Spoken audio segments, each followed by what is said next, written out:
TDS रु वंचित होगा चाहूले आपण को 15G फॉर्म टी फिलअप करने निहाती आवश्यक। तो ये वीडियो माध्यम मैं आपण को कहबी जे 15G फॉर्म टी आपण माने किपरि फिलअप करेंगे से चलते वीडियो टी देखने से विषय में आपण मानक किसी कही दउची जेमती कि आपनकर जदि पीएफ उठाण परिमाण रो टीडीएस काटिबा को चाहूना तेबे आपनकर फॉर्म 15G बाध्यतामूलक ताहा पुणी हमर 2015 आर्थिक आईन धारा 192 ए रे कुहा जायछि जदि आपण उठाण परिमाण 50,000 टंका रु अधिक एवं आपनकर चाकरी 5 वर्ष रु कम तेबे पीएफ उठाण रे आपनको टीडीएस लागू हेबो। जदि आपनकर टीडीएस लागू होची पीएफ रे ताहले आपनको कोन करिया पय पड़िबो केते परसेंट आपनकर टीडीएस लागू होची सेटा मध्ये म आपन मानन कहि दउची 10% टीडीएस जदि आपन मानकर पैन कार्ड दाखल करंतु किंतु फॉर्म 15G दाखल करिबारे विफल होंदी ताहले आपनकर 10% टीडीएस लागिबो एवं आपनकर 20% टीडीएस लागिबो जदि आपनकर पैन कार्ड एवं फॉर्म 15G उभय दाखल करिबारे आपन विफल होंदी ताहले आपनकर 20% टीडीएस लागिबो। जदि आपण फॉर्म 15G दाखल करंती तेबे कोनोसी टीडीएस लागिबो नाही। यदि आपण फॉर्म 15G आपण दाखल करजन ताहले आपनको कोनोसी टीडीएस लागिबो नाही। तेनो करी आपण माने किपरि 15G फॉर्म टी फिलअप करिवे एवं अपलोड करिवे ताहा म ए वीडियो माध्यम रे आपण मानको जणैबे। आपण देखंतु फर्स्ट नंबर एक नंबर रे अछि नेम ऑफ असेस। तो जे भी हमर कैंडिडेट रहिबे जहाना रे अप्लाई हबो तांको नाही पकेबे। नंबर 2 रे आपनकर देखंतु pan of the assess pan number T आपण देबे। 3 नंबर रे आपण सेठी देबे स्टेटस रे इंडिविजुअल पकेबे। 4 नंबर रे देखंतु आपनकर प्रीवियस ईयर लिखा अछि जोटा कि आपनकर कंटिन्यू जो ईयर चली थिबो से ईयर टा आपण मेंशन करिवे एवं जो ईयर टा सरी थिबो सेटा आपण सेठी मेंशन करिवे। तापर आपण देखंतु 5 नंबर रे अछि रेसिडेंट रेसिडेंट स्टेटस रे आपण रेसिडेंट ही पकेबे। तापर आपण 6 नंबर 7 नंबर 8 नंबर 9 नंबर थर लगेई कि 12 नंबर पर्यंत आपनकर डिटेल्स आपण एड्रेस जहाँ भी अछि आपण मेंशन करिवे। 13 नंबर रे आपनकर मेल आईडी आपण मेंशन करिवे।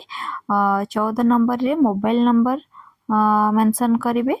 15 नंबर रे आपण देखंतु आपनकर जदि कैंडिडेट आगुरु इनकम टैक्स रिटर्न करिथिबे ताहले यस मारिबे जदि कर नथिबे नो मारिबे। जदि आपण करिसंती ताहले 15 नंबर बी रे को ईयर करिथिले आपण सेटा सेठी मेंशन करिवे।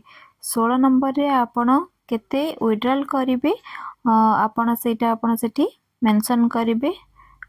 केते टंका आपण उठाया पई 15G आपण अप्लाई करचंदे सेटा आपण अप्लाई करिवे। 17 नंबर रे 15G आपण जो केते टंका आपनक पीएफ उठेबे एवं वर्षक जाका आपनकर फाइनेंस ईयर रे केते वर्ष को हेची सेटा आपण सेटा मेंशन करिवे।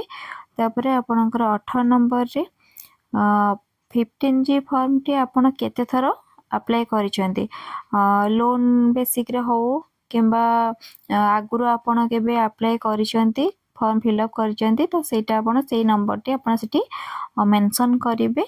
मेंशन कर सल्ला परे साइट के स्क्रॉल करिवे केते टंका आपण उठेबे सेटा आपण एठी मेंशन करिवे। देखंतु अमाउंट पकेबे। तापरे 19 नंबर रे आपण देखंतु 19 नंबर रे आइडेंटिफिकेशन तो आपण सेठी आपण का यूएन नंबर टे दे देबे। नेचर ऑफ इनकम रे आपण पीएफ विड्रॉल पकेबे। सेक्शन अंडर जो अछि सेठी आपनकर 192 ए पकेबे।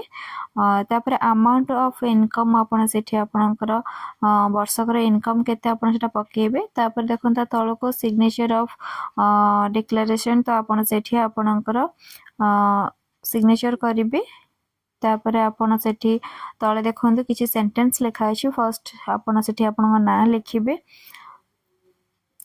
ना लिखि सल्ला परे आपनकर जोटा अछि जो एटा सरुछि आपण से एटा त आपनकर जो लिखा अछि प्रीवियस ईयर एंडिंग तो आपण सेठी जो एटा आपनकर सरू थिबो जेंति कि जनवरी मास चलिछि त आपण सेठारे 31 मार्च 2025 पकेइ परिबे। ता तळको देखंतु एठी अछि असेसमेंट ईयर त आपण सेठी 2025 एवं 26 मेंशन करिवे। ता तळको मध्ये दीटा डेट अछि सेहि परि आपण एंडिंग डेट टी आपण जहा मेंशन करथिले सेटा ही मेंशन करिवे।